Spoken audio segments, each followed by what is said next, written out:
Alright, OJs, so got off the lake just now, got skunked today. Doesn't happen very often, but it does. Putting the kayaks back on and getting everything strapped down. And I realized that I had a viewer, a subscriber, asked me about how to get into kayaking and what it takes to get into kayaking. Well,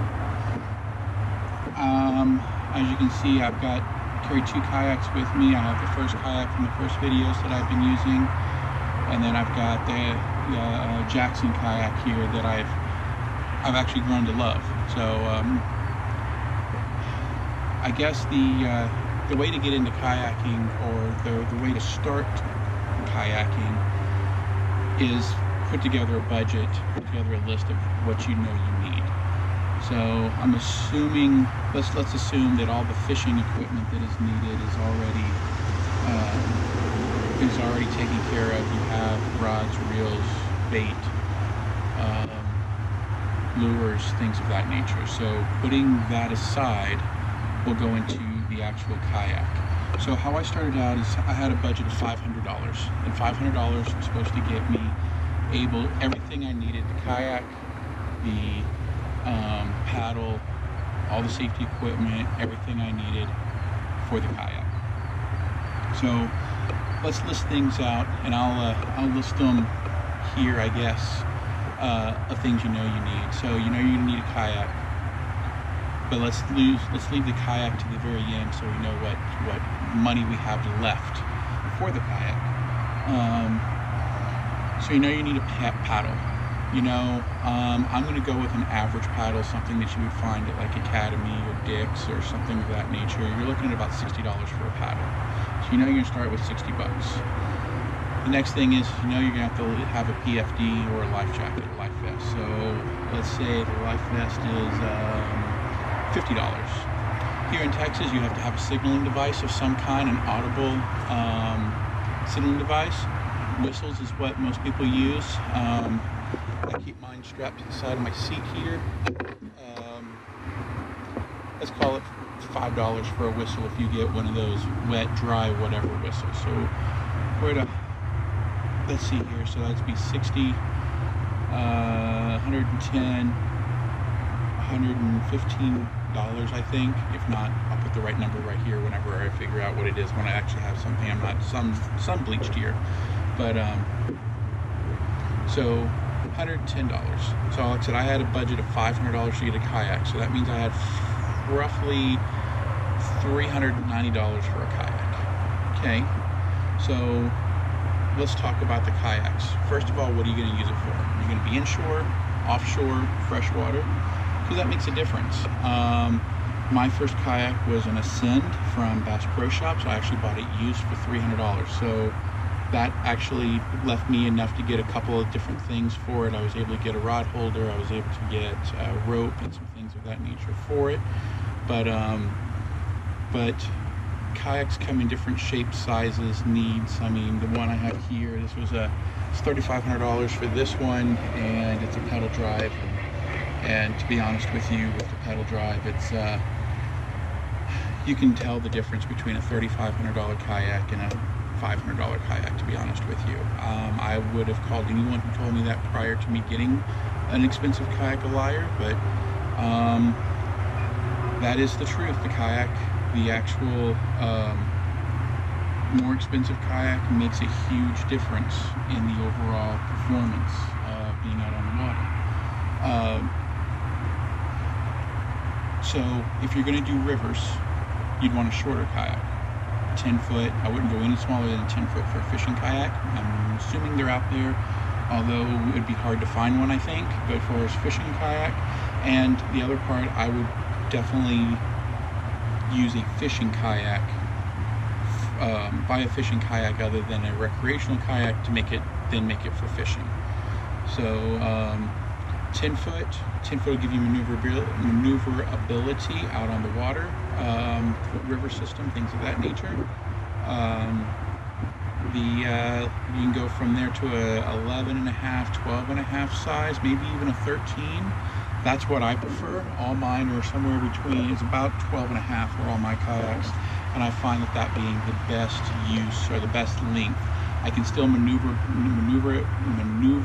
it, use my words, with a paddle, but I also get the speed of having 12.5 feet. Then you can go up to 13s, 15s, 18s. Those will give you speed, aerodynamic, or I guess it's aqua dynamic, so you'll be able to get speed, track straight, but trying to turn and do things to get around where you want to fish may be a little more difficult on that. So like I said, I found about a 12 foot to be the right size for that. So I would say for your first one, if you're not sure you want to get into it, definitely let's go ahead and try a used one. There's nothing wrong with used ones. Things you want to look out for when buying a used one is the underneath. Flip it over, see if it's been bumped on the rocks, drug, I guess, through concrete. If it's scuffed up on the bottom, you shy away from it.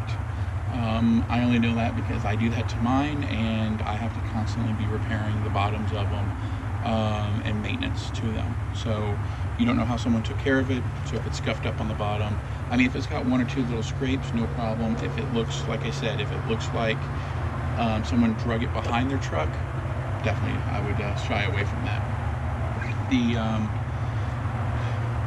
So any of the ones that you would get, I know there's Field and Stream, there's Pelican, Ascend, I'm sure I'm missing some. Vibe makes some really inexpensive, good kayaks, and I guess you could say there's 3 different levels. There's your cheap and expensive kayaks that you would get, that's $200, $300, $400. There is your mid-grade that'll be anywhere from $500 to $1,000, and then anything over $1,000, depending on how many features you get with it, would be a high-end kayak, in my opinion.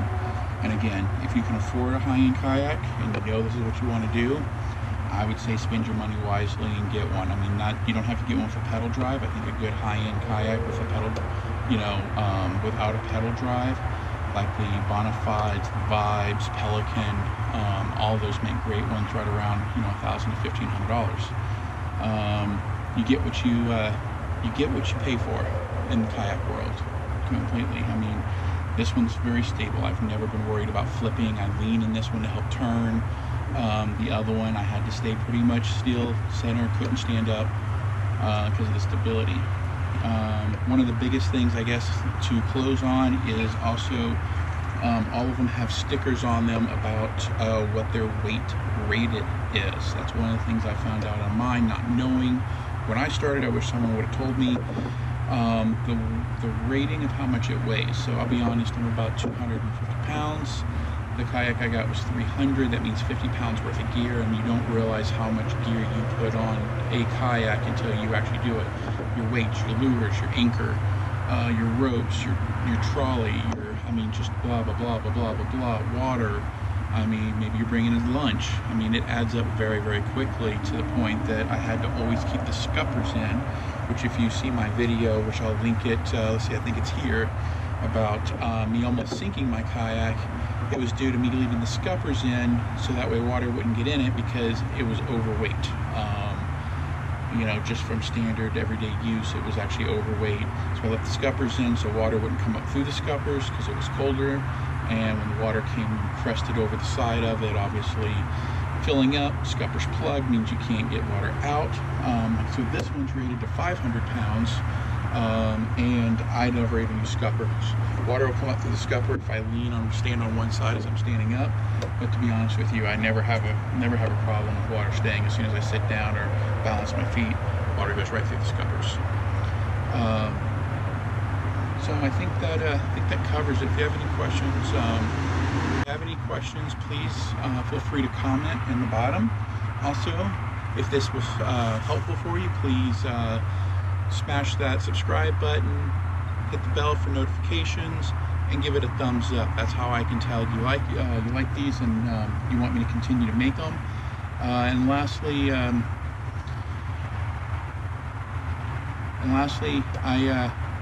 I do this to help educate and to help other people fish.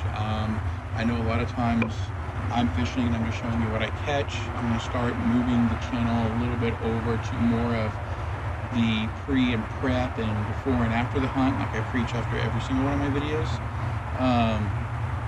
So that way it can help people fish more. It seems like that's what you guys want to see more. I'll throw in some more of the fishing. I've got late September, I'm going back to the coast. To be honest with you, if anyone wants to join me in the coast of Texas, I won't give away the location here on this video, but it'll be somewhere between Houston and Corpus Christi. So if you guys want to join me out there, have it as a meetup, please leave your information or leave in the comments that you're interested, and I'll reach out to you and give you the details and the dates. But we're looking like the last weekend of September. So with that, remember, it's not about setting the hook. It's not about pulling the trigger. It's all about the journey it takes to get there. I'll see you in the outdoors.